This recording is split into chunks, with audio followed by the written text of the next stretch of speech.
Hey everybody. So I want to talk about today a complicated subject, and I'm going to try to explain it as simplistically as I can.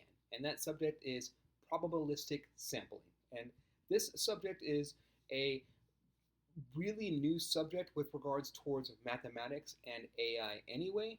And so there's not a lot of information around it, especially for um, the layperson. There's lots of research papers that are coming out and things like that. But so I will try to break this down very simplistically. Let's start with the concept of diffusion models, reverse diffusion models, like image generation models. And so the image generation AI models are they rely on a completely different form of mathematics overall than other forms of AI, than like neural networks, right? Like neural networks are let's like algebra, calculus, things like that. Whereas with reverse diffusion and the process that's going on here, this is in the realm of physics, right?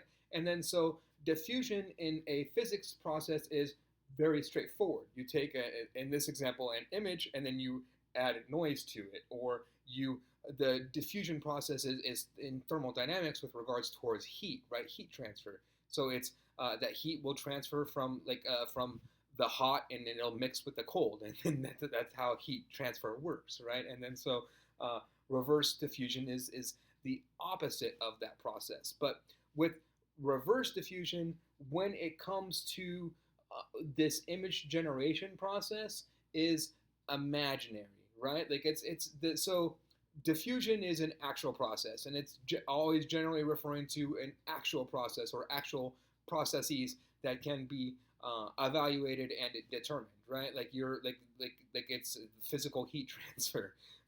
Whereas with reverse diffusion, it introduces like you like the imaginary space and the imaginary realm. So within this, like, there's no actual noise, right? We're simulating the noise. So it's like we're uh, bringing in simulations within like the core concept of reverse diffusion is a simulation, right? Like it's a simulation equation, and then so within that, that's a core difference within it is real spaces versus imaginary spaces. And then so within this imaginary space, that's how images work, right? We take this imaginary space and then we like put some noise into it, like we make a bunch of noise, and then we say, hey, when you remove the noise, when all the noise goes away in this imaginary etch a sketch that we've created, it's going to be a picture of a dog that comes out of it, and then that's what happens, right? And then uh, that's just how it works overall. And then, but so it's cool that it works for images, and then it's like physics and it's dealing with these imaginary spaces, and then so but this imaginary space that gets created within this is very interesting, right? Like, and then so that's what we're talking about mainly within this topic of this video is this imaginary space that gets in it, and so what we can do within this imaginary space. So we can do more than just create images within this imaginary space, right? And that's what we're starting to figure out more and more of. And it's like you can actually do some pretty crazy things within this imaginary space. And then like it's taken a while because it's like you wouldn't think that like you can just do like you can pop imaginary concepts in and then get real results, right? And then so a common example of this would be the traveling salesperson problem. And then this is a like so there's an article that came out. If you are up to date on this subject, scientists were able to solve this with 1 qubit, and it's like all over the news, like blah blah blah, right? And like this optimization problem, because this problem takes algorithms a long time, because algorithms have to go in order, right? And linear algorithms generally. But so with this algorithm, and then what we're talking about with this type of probability, when we're talking about this reverse diffusion type of process, is rather than linear probability, we're talking about logistical regression. And then so within that, you can see I ran that for 8 seconds, and then boom, it runs, right? And then we have our fully optimized 100% solution to the traveling salesperson problem. Like the same thing that scientists are being lauded for being able to do with 1 qubit, I just did with 0 qubits. Like congratulations. Like this is I don't know. I don't have my own media company, so I can't broadcast this around. But I mean, this is more like zero is better than one. Just saying.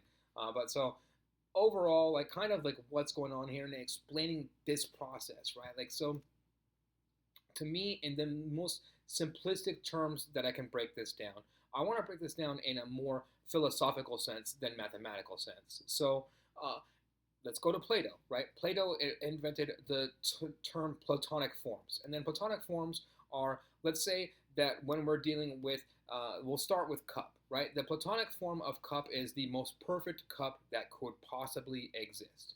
And then Platonic forms can be translated to anything. So when it comes to the traveling salesperson problem, we can have a Platonic form of the solution to that problem. The Platonic form is the most perfect, most optimal solution that could possibly exist, the smallest distance possible, right? And there would be no other solution that could possibly exist that could create a smaller distance than this optimal solution, the Platonic form of it. And then so I have this concept, and it's this Platonic form of the optimal solution, and then we're going to call that x. We're going to say that's our x coordinate, right? And then so the optimal solution is x, and then I'm just going to, let's say that this graph that we're looking at is a box, and then I'm just going to drop x in the box. And I don't know where x is. X is in different places, right? Like x is in 20 different places in this instance.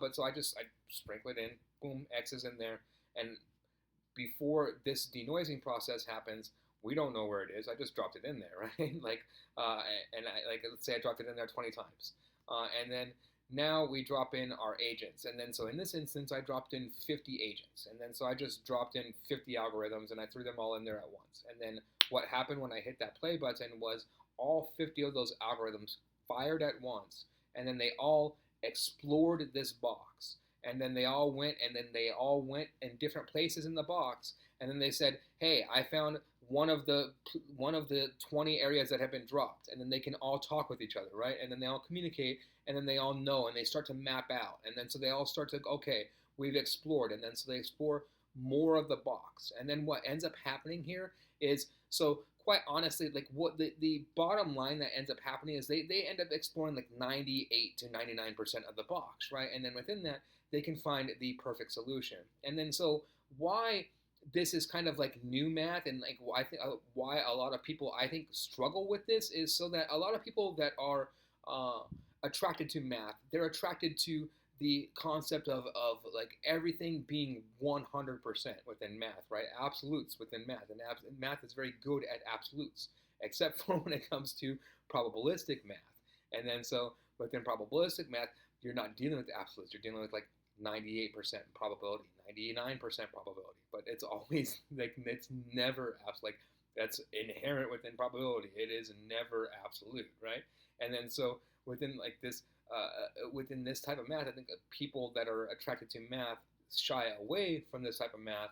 But then what we're finding is like all of these these areas of math and science that we have been shying away from are like maybe we shouldn't have been shying away from these areas, right? These are the golden areas: quantum mechanics, quantum physics, and like probabilistic math. And then actually like playing around with game theory and things like that. And we're starting to see more and more results from this. So kind of like the bottom line, what this means is like honestly like so this probabilistic space, this box that we're looking at, what we're finding out is like there's no limit to what this box is. The limit is your imagination and your ability to actually like set up the proper method, like the proper mathematical equation, like the proper algorithm, the proper alchemy, right?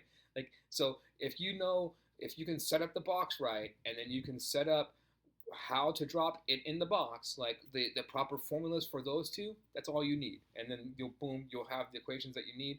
And then whatever the solution is, like traveling salesman problem, anything that is an optimization problem. And then so that's where I'll end this video. And the last thing that I'll talk about within this is when we're talking about this, there's essentially like two forms of probability to break that down, right? So probability and like general probability or statistical probability would be like you have like cards, a deck of like you have, like your or doors. There's a 1 in 4 chance of opening this door, and then if you open that door, and then there's a 1 in 3 chance, and then a 1 in 2 chance, etc. Right?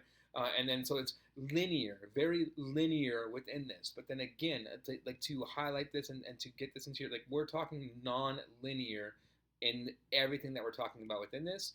And then so when we're talking about non-linear probability, it's not operating that same way as to like 1, 2, 3, 4. We're talking more with regards towards optimization problems. Like anything that is an optimization, like searching through a box is an optimization problem, right? Um, Finding out what the shortest distance is between 2 points, that's an optimization problem. And then so within these optimization problems, what we can do is, so the optimization problem does have a 100% answer, but we can probabilistically answer the answer. We can give a probabilistic answer to that problem, and then that's where this probability sampling comes in, and that's what probability sampling boils down to in this instance is that, so we're saying at the end of the day, I'm not 100% sure that this is the optimal solution to the most optimal solution to the traveling salesman problem. There could exist a solution that exists that is 84.32, for example, right? But this is within 99% probability. And then within when we're dealing with 20, with 99% probability is within 100. We're good enough. Like there's not going to be an 848.32 in this particular example that we're looking at. And that's kind of the bottom line there, right? And then so hopefully this is as simplistic as I could get as to probability sampling. And then if you like this type of content, please like and subscribe. Thank you very much.